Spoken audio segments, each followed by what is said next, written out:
Today's Thursday, April 18th, is a 1966 6-button cluster switch from my friend Ty in San Diego. The unit arrived to me. This was an attempted self-repair, badly mangled, and the boards chipped and one of the prongs completely broken off.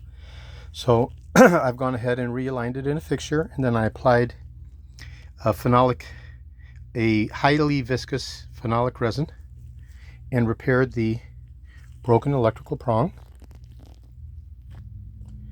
It's now stronger than the original.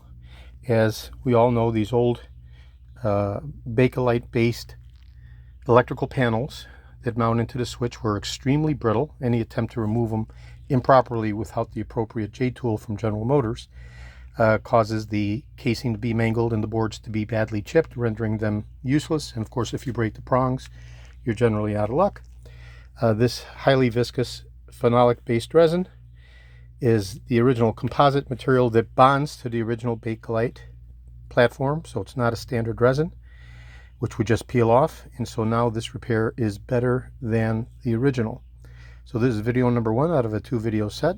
I'll go ahead and complete the assembly and then do a functional validation test under electrical continuity, testing each of the prongs, and then we'll be shipping out to my friend Ty in San Diego as soon as I get his okay to ship, reply confirmation.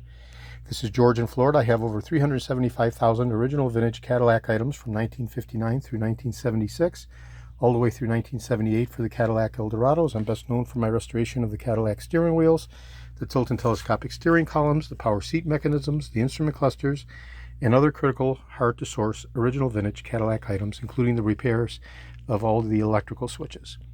Today is Thursday, April 18th. Thank you very kindly.